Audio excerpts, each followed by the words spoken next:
안녕하세요. 세무서 우편물 읽는 법과 대처법 5분 특강 오한나 세무사입니다. 오늘은 세무서 안내문을 바로 알아야 하는 이유에 대해서 알아보겠습니다. 네, 여러분, 세무서나 국세청에서 우편물을 받으면 좀 괜히 긴장되지 않으세요?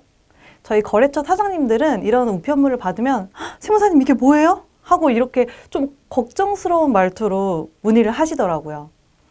물론 납세자가 뭔가를 잘못해서 이런 우편물을 받는 경우도 있겠지만 생각보다 다양한 이유로 세무서든 과세관청은 우편물로서 고지 또는 통지 등의 안내문을 보내게 됩니다.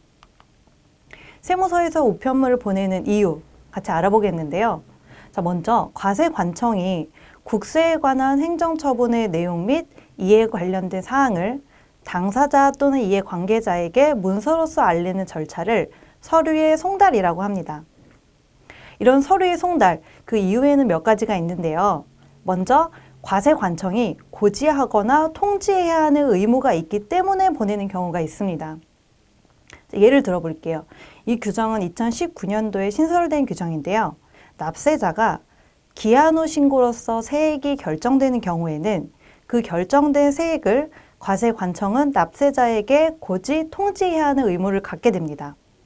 또 과세 내용이 확정되기 전에 과세 예고 통지라고 하는 의무도 갖고 있고요.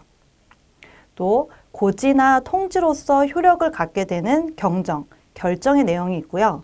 어떤 세법상의 기간을 계산하는 기산일, 그 기준일로서의 역할도 하게 됩니다. 여기서 좀 오해하지 말아야 되는 부분은요.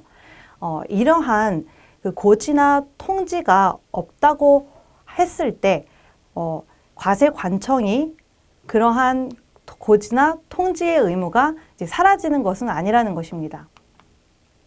세무서에서 우편물을 보내는 이유 두 번째는요. 납세자의 각종 의무나 권리를 안내해주는 역할을 합니다. 자, 대표적인 납세자의 의무 뭐가 있죠? 신고의 의무 있죠. 이번 달에는 부가가치세 신고를 해야 합니다.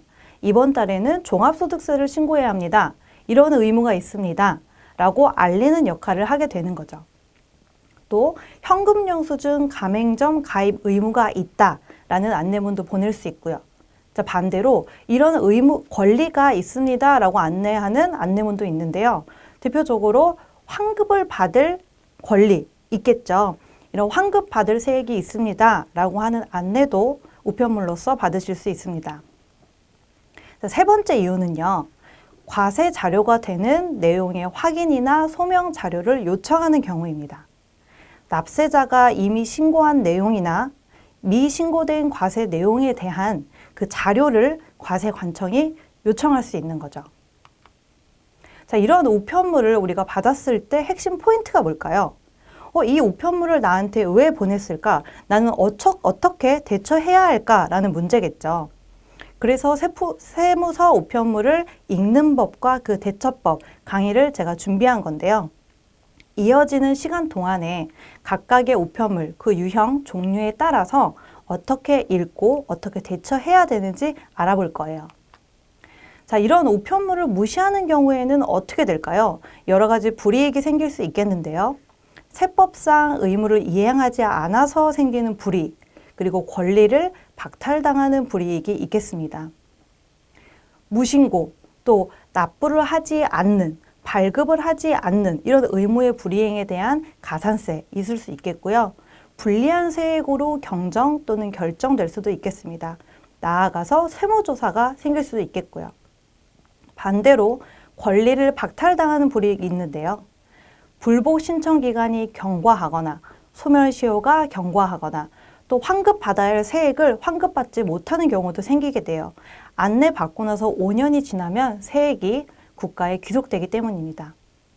자, 오늘은 우리가 세무서 우편물을 바로 알아야 하는 이유에 대해서 살펴봤습니다. 5분 특강 오한나 세무사입니다.